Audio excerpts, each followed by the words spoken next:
നമ്മുടെ mobile phone നഷ്ടപ്പെട്ട് കഴിഞ്ഞാൽ ഈ ഫോൺ അടിച്ചു മാറ്റിയ ആൾ ഇത് ഉപയോഗിക്കാതിരിക്കാൻ വേണ്ടി നമുക്ക് എന്ത് ചെയ്യാൻ പറ്റും? നോർമലി നമ്മളൊരാൾ അടിച്ചു മാറ്റി കഴിഞ്ഞാൽ അതിൽ സിം ഊരിക്കളഞ്ഞ് വേറൊരു സിം ഇട്ട് കഴിഞ്ഞാൽ ഉപയോഗിക്കാൻ പറ്റുമല്ലേ? അപ്പോൾ ഈ രീതിയിൽ ഇത് അടിച്ചു മാറ്റിയ ആൾക്ക് ഇത് ഉപയോഗിക്കാതിരിക്കാൻ എങ്ങനെയാണ് ഈ ഒരു ഫോൺ ബ്ലോക്ക് ചെയ്യുക എന്നാണ് നമ്മൾ ഇന്ന് വീഡിയോയിൽ പറയാൻ പോകുന്നത്. അത് മുൻപെല്ലാം ഈ രീതിയിൽ നമ്മുടെ ഫോൺ ബ്ലോക്ക് ചെയ്യണമെന്നുണ്ടെങ്കിൽ നമ്മൾ പോലീസിൽ കംപ്ലയിൻറ്റ് കൊടുത്ത് അവരുടെ സൈബർ വിങ്ങിന് മാത്രമായിരുന്നു നമ്മുടെ ഫോൺ ബ്ലോക്ക് ചെയ്യാൻ സാധിക്കുക. അതായത് ഏതൊരു നെറ്റ്വർക്കിലും, അതായത് ഏതൊരു കമ്പനിയുടെ സിം ഇട്ടാലും അത് വർക്ക് ചെയ്യാതിരിക്കുന്ന രീതിയിൽ ബ്ലോക്ക് ചെയ്യാൻ സൈബർ വിങ്ങിന് മാത്രമാണ് പറ്റിയിരുന്നത്.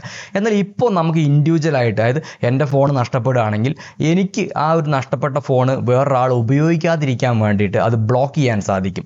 ഈ 2019 ഇന്ത്യയിൽ ഈ ഒരു ഫെസിലിറ്റി അതായത് മഹാരാഷ്ട്രയിലും ഡൽഹി, ഗോവയിലും ആദ്യമായിട്ട് വന്നത്. എന്നാൽ ഇപ്പോൾ നമുക്ക് കേരളം അടക്കം ഇന്ത്യയിലെ എല്ലാ സംസ്ഥാനങ്ങളിലും ഇൻഡിവിജ്വലായിട്ട് നമുക്ക് നമ്മുടെ ഫോൺ നഷ്ടപ്പെടുകയാണെങ്കിൽ നമുക്കൊരു വെബ്സൈറ്റ് കയറിയിട്ട് നമുക്ക് നമ്മുടെ ഫോൺ ഡീറ്റെയിൽസും കാര്യങ്ങളെല്ലാം കൊടുത്തു കഴിഞ്ഞാൽ നമുക്ക് ബ്ലോക്ക് ചെയ്യാൻ സാധിക്കും. ഈ ബ്ലോക്ക് ചെയ്യാൻ മാത്രമല്ല കേട്ടോ, ഇൻ കേസ് നമുക്ക് ഈ ഫോൺ നഷ്ടപ്പെട്ടത് തിരിച്ച് കിട്ടുകയാണെന്നുണ്ടെങ്കിൽ നമുക്കത് അൺബ്ലോക്ക് ചെയ്തിട്ട് നമുക്ക് തിരിച്ച് ഉപയോഗിക്കാനും പറ്റും. അപ്പോൾ ഇതെങ്ങനെയാണ് ചെയ്യുന്നതാണ് നമ്മളിത്തെ വീഡിയോയിൽ നോക്കാൻ പോകുന്നത്. കൂടാതെ നമ്മളിപ്പോൾ ഒരു സെക്കൻഡ് ഹാൻഡ് ഫോൺ ഒരു ഷോപ്പിൽ നിന്ന് മേടിക്കുകയാണ് വിചാരിക്കുക. അപ്പോൾ ഈ ഫോൺ ഇതേപോലെ ആരുടെന്നെങ്കിലും അടിച്ചു മാറ്റി കൊടുന്ന് കടയിൽ കൊടുന്ന് വിറ്റ ഫോണാണോ എന്നുള്ളത് നമുക്ക് ചെക്ക് ചെയ്യാൻ പറ്റും. അതായത് ഈ ഫോൺ ഇതേ രീതിയിൽ ആരെങ്കിലും പോലീസ് കംപ്ലയിൻറ്റ് കൊടുത്തിട്ടുണ്ടോ അല്ലെങ്കിൽ ഇതേപോലെ ബ്ലാക്ക് ലിസ്റ്റ് ചെയ്താണോ എന്നുള്ളത് നമുക്കൊരു ആപ്പ് ഉപയോഗിച്ചിട്ട് നമുക്ക് അങ്ങനെയും ചെക്ക് ചെയ്യാൻ പറ്റും. അപ്പോൾ ഇതെല്ലാമാണ് നമ്മളത്തെ വീഡിയോയിൽ നോക്കാൻ പോകുന്നത്.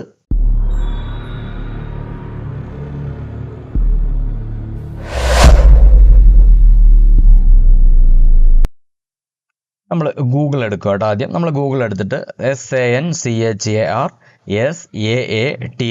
സഞ്ചാർ സാധി എന്ന് ടൈപ്പ് ചെയ്യുക. ഇതാണ് നമ്മുടെ വെബ്സൈറ്റ്. അപ്പോൾ നമുക്ക് ഇങ്ങനൊരു ഫ്രണ്ട് പേജാണ് ആദ്യം വരിക. നമുക്കിവിടെ താഴേക്ക് വരാം. ഇത് കുറേ ഡീറ്റെയിൽസാണ് മുകളിൽ കൊടുത്തിരിക്കുന്നത്. ഇവിടെ സിറ്റിസൺ സെൻട്രിക് സർവീസസ് എന്നുണ്ട്. ഇവിടെ block your lost or stolen mobile എന്നുണ്ട്. നമുക്കതൊന്ന് സെലക്ട് ചെയ്യാം. ഇവിടെയാണ് നമ്മൾ മൊബൈൽ നഷ്ടപ്പെട്ട് കഴിഞ്ഞാൽ രജിസ്റ്റർ ചെയ്യാനുള്ളത്. അപ്പോൾ ഇതിൽ block stolen or lost mobile എന്ന് ക്ലിക്ക് ചെയ്യാം. അതുപോലെ അൺബ്ലോക്ക് യുവർ ഫൗണ്ട് മൊബൈൽ, അതായത് മൊബൈൽ നമുക്ക് തിരിച്ച് കിട്ടിക്കഴിഞ്ഞാൽ അത് ചെയ്യാം. ഇനി നമ്മളൊരു ബ്ലോക്ക് ചെയ്യാൻ വേണ്ടി റിക്വസ്റ്റ് കൊടുത്തു, അതിൻ്റെ സ്റ്റാറ്റസ് അറിയാൻ വേണ്ടിയിട്ട് നമുക്ക് റിക്വസ്റ്റ് സ്റ്റാറ്റസും ചെയ്യാം കേട്ടോ. ഇനി നമ്മൾ ഫസ്റ്റത്തെ ഓപ്ഷൻ എടുക്കുക. ഇവിടെ നമ്മൾ ഡിവൈസിൻ്റെ ഇൻഫർമേഷനാണ് കൊടുക്കാനുള്ളത്. നമ്മുടെ മൊബൈലിൻ്റെയും അതുപോലെ തന്നെ നമ്മുടെ പോലീസ് കംപ്ലയിൻറ്റ് കൊടുത്തതിൻ്റെ ഡീറ്റെയിൽസും കാര്യങ്ങളൊക്കെയാണ് ഇവിടെ കൊടുക്കേണ്ടത്. അപ്പോൾ നമുക്ക് 2 സിമ്മുള്ള മൊബൈലാണെന്നുണ്ടെങ്കിൽ ആ 2 സിമ്മിൻ്റെയും മൊബൈൽ നമ്പർ കൊടുക്കുക, അതുപോലെ തന്നെ IMEI നമ്പർ കൊടുക്കുക. അപ്പോൾ ഈ IMEI നമ്പർ നമ്മൾ നോട്ട് ചെയ്ത് വെക്കണം. അപ്പോൾ അത് നമ്മുടെ മൊബൈലിൻ്റെ കവറൊക്കെ നോക്കിക്കഴിഞ്ഞാൽ അത് നമുക്ക് കാണാൻ സാധിക്കും. ഇനി നമ്മുടെ മൊബൈലിൻ്റെ ബ്രാൻഡ്, ഏത് ബ്രാൻഡ്, സാംസങ് ആണോ LG ആണോ ഐഫോൺ ആണോ, ഏതാണ് നിങ്ങളുടെ ബ്രാൻഡ് എന്നുള്ളത് നമ്മുടെ ടൈപ്പ് ചെയ്ത് കൊടുക്കുക. ഇത്രയും കാര്യങ്ങളാണ് നമ്മൾ ആദ്യമായിട്ട് കൊടുക്കേണ്ടത്. അപ്പോൾ നമ്മൾ സാംസങ് ആണെന്നുണ്ടെങ്കിൽ സാംസങ് എന്ന് ടൈപ്പ് ചെയ്ത് കൊടുക്കാം. ഇനി അതിൻ്റെ ഡിവൈസിൻ്റെ മോഡൽ, നമുക്ക് ഓരോ ഫോണും ഓരോ മോഡലായിരിക്കില്ലേ, ആ മോഡൽ നെയിം അവിടെ കൊടുക്കുക. അതേപോലെ നമ്മൾ അതിൻ്റെ പർച്ചേസ് ഇൻവോയ്സ് കൂടെ അപ്ലോഡ് ചെയ്ത് കൊടുക്കേണ്ടതായിട്ടുണ്ട്. അത് നമ്മൾ വാങ്ങുമ്പോൾ നമുക്ക് കിട്ടുന്ന ബില്ലിൻ്റെ കോപ്പി നമ്മൾ ഇതേപോലെ ചൂസ് ഫയൽ എന്ന് സെലക്ട് ചെയ്തിട്ട് നമ്മൾ അതും കൂടെ അപ്ലോഡ് ചെയ്ത് കൊടുക്കണം. ഇതാണ് ആദ്യം കൊടുക്കേണ്ടത്. ഇനി നമുക്ക് ലോസ്റ്റ് ഇൻഫർമേഷനാണ് കൊടുക്കേണ്ടത്. അതായത് എവിടെ വെച്ചിട്ടാണ് നമ്മുടെ ഫോൺ നഷ്ടപ്പെട്ടത് എന്നുള്ളത് കൊടുക്കുക, എന്നാണ് നഷ്ടപ്പെട്ടത് എന്നുള്ളത് ഈ കലണ്ടർ സെലക്ട് ചെയ്തിട്ട് നമ്മൾ ഇവിടെ കൊടുക്കുക. അതുപോലെ ഏത് സ്റ്റേറ്റിൽ വെച്ചിട്ടാണ് നമ്മുടെ ഫോൺ നഷ്ടപ്പെടുത്തിയ ജില്ല, അതുപോലെ തന്നെ ഏത് പോലീസ് സ്റ്റേഷനിലാണ് നമ്മൾ കംപ്ലയിൻറ്റ് കൊടുത്തത്, ആ പോലീസ് സ്റ്റേഷൻ്റെ പേര് അവിടെ സെലക്ട് ചെയ്യുക. അതേപോലെ തന്നെ പോലീസ് കംപ്ലയിൻറ്റ് കൊടുത്തതിൻ്റെ കോപ്പി അതും നമ്മൾ അപ്ലോഡ് ചെയ്യേണ്ടതായിട്ടുണ്ട്.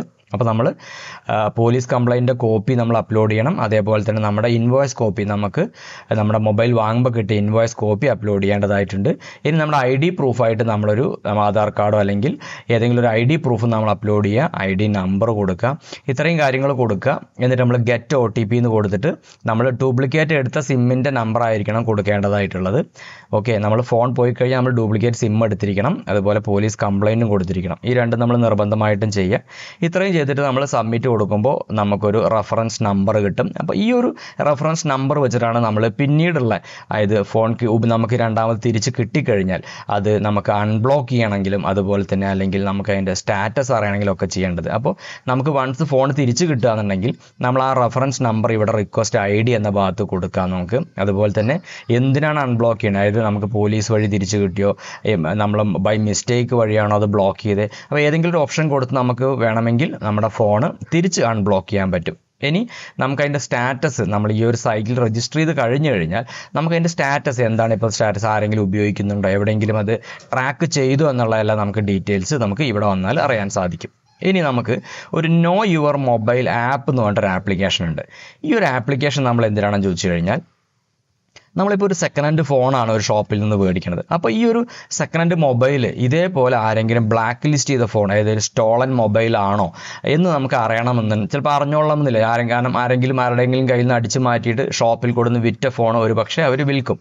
അപ്പോൾ നമുക്ക് അങ്ങനത്തെ ഫോണാണ്, ബ്ലാക്ക് ലിസ്റ്റ് ചെയ്ത ഫോണാണോ എന്ന് അറിയാൻ വേണ്ടിയിട്ട് നമ്മൾ ഈ ഒരു ആപ്പ് ഇൻസ്റ്റാൾ ചെയ്തതിന് ശേഷം നമ്മുടെ IMEI നമ്പർ ടൈപ്പ് ചെയ്യുക. ഈ ഒരു ആപ്പിൽ ടൈപ്പ് ചെയ്യുക, അതായത് *#06# നമ്മൾ ടൈപ്പ് ചെയ്ത് കഴിഞ്ഞാൽ നമ്മൾ IMEI നമ്പർ കിട്ടും. ഇത് കൊടുത്ത് നമ്മൾ വെരിഫൈ എന്ന് കൊടുക്കുകയാണെങ്കിൽ നമുക്ക് ഈ ഒരു ഫോണിൻ്റെ ഡീറ്റെയിൽസ് നമുക്ക് കൃത്യമായിട്ട് കിട്ടും, ഇത് ശരിയാണോ എന്നുള്ളത്. അപ്പോൾ ഇത് ബ്ലാക്ക് ലിസ്റ്റ് ചെയ്ത ഫോണാണോ എന്നുള്ളത് നമുക്ക് അതിൻ്റെ ഇൻഫർമേഷൻ കിട്ടും. ഇനി ഇത് ബ്ലാക്ക് ലിസ്റ്റ് ചെയ്ത ഫോണാണെങ്കിൽ ഇത് this IMEI is black list does not use without permission എന്ന ഡീറ്റെയിൽസിൽ അതിൻ്റെ ഒരു മെസ്സേജ് നമുക്ക് കാണാൻ സാധിക്കും. അപ്പോൾ നമുക്കൊരു സേഫായിട്ട് നമ്മളൊരു സെക്കൻഡ് ഹാൻഡ് ഫോൺ വാങ്ങിക്കുമ്പോഴും നമുക്കത് സേഫായിട്ട് ഉപയോഗിക്കണമെന്നുണ്ടെങ്കിൽ നമ്മൾ തീർച്ചയായിട്ടും ഇതേപോലെ ഈ ഒരു ആപ്പ് ഉപയോഗിച്ച് അത് ചെക്ക് ചെയ്യുന്നത് വളരെ ഹെൽപ്ഫുൾ ആയിരിക്കും. കാരണം പിന്നീട് ഒരു പോലീസ് കോംപ്ലിക്കേഷൻ കാര്യങ്ങളൊക്കെ നമുക്ക് അവോയ്ഡ് ചെയ്യാൻ പറ്റും.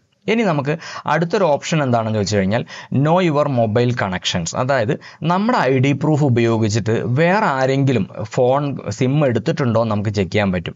കാരണം നമ്മൾ പല സ്ഥലത്തും നമ്മുടെ ID പ്രൂഫൊക്കെ കൊടുക്കുന്നതാണ്. അപ്പോൾ ആരെങ്കിലും നമ്മുടെ ആധാർ കാർഡൊക്കെ ഉപയോഗിച്ചിട്ട് മിസ്യൂസ് ചെയ്യാൻ വേണ്ടിയിട്ട് നമുക്ക് നമ്മുടെ ID പ്രൂഫ് ഉപയോഗിച്ചിട്ട് ആരെങ്കിലും വേറെ കണക്ഷൻ ഉണ്ടോ എന്നുള്ളത് നമുക്ക് ഈ ഒരു ഓപ്ഷൻ ഉപയോഗിച്ച് കഴിഞ്ഞാൽ നമ്മുടെ ഫോൺ നമ്പർ കൊടുക്കുക, നമ്മളിപ്പോൾ ഉപയോഗിക്കുന്ന ഫോൺ നമ്പർ കൊടുക്കുക, അതിൻ്റെ ക്യാപ്ച കോഡും നമ്മുടെ മൊബൈൽ നമ്പറിലേക്ക് വരുന്ന OTP മെസ്സേജും കാര്യങ്ങളും കൊടുത്ത് നമ്മളിവിടെ ലോഗിൻ ചെയ്ത് നോക്കാം. ഇപ്പോൾ എൻ്റെ പേരിൽ നോക്കാം, എൻ്റെ പേരിൽ 2 സിം കണക്ഷനാണുള്ളത്. എനിക്ക് ഇതിൽ കൂടുതൽ ഉണ്ടെങ്കിൽ, ഇപ്പോൾ ഞാൻ ഉപയോഗിക്കുന്നത് 2ആണ്. അപ്പോൾ ഇത് ഞാൻ ഉപയോഗിക്കാത്ത നമ്പർ കാണുകയാണെങ്കിൽ ഇവിടെ നമുക്ക് നോട്ട് മൈ നമ്പർ എന്ന് കൊടുക്കാം, അല്ലെങ്കിൽ നോട്ട് റിക്വയർഡ് എന്ന് കൊടുത്തിട്ട് നമുക്കത് റിപ്പോർട്ട് ചെയ്യാം. അപ്പോൾ ഇങ്ങനെ റിപ്പോർട്ട് ചെയ്ത് കഴിഞ്ഞാൽ അവരൊരു സ്ക്രൂട്ടിനി, അവരൊരു വെരിഫിക്കേഷൻ കാര്യങ്ങൾ നടത്തി ഇത് ശരിയല്ല എന്ന് തോന്നുകയാണെങ്കിൽ ആ സിം ഡിസേബിൾ ചെയ്യുന്നതായിരിക്കും. അപ്പോൾ ഇങ്ങനെ വളരെ യൂസ്ഫുൾ ആയിട്ടുള്ളൊരു ഇതാണ് നമുക്ക് ഗവൺമെൻറ് ഇപ്പോൾ പ്രൊവൈഡ് ചെയ്തിരിക്കുന്നത്. അപ്പോൾ എല്ലാവരും ഈ ഒരു ആപ്ലിക്കേഷൻ, ഈ ഒരു വിവരങ്ങളും കാര്യങ്ങളും അറിഞ്ഞിരിക്കുക, വളരെ ഹെൽപ്ഫുൾ ആയിരിക്കും. അപ്പോൾ നമ്മുടെ ചാനൽ ഇനിയും സബ്സ്ക്രൈബ് ചെയ്യാതെയാണ് നിങ്ങൾ കാണുന്നതെങ്കിൽ ചാനൽ സബ്സ്ക്രൈബ് ചെയ്യാനും ബെൽ ബട്ടൺ എനേബിൾ ചെയ്യാനൊന്നും മറന്നു പോകരുത് കേട്ടോ. വീണ്ടും നമുക്ക് ഇതുപോലുള്ള ഇൻഫോർമേറ്റീവ് വീഡിയോ ആയിട്ട് വീണ്ടും കാണാം. Thanks for watching.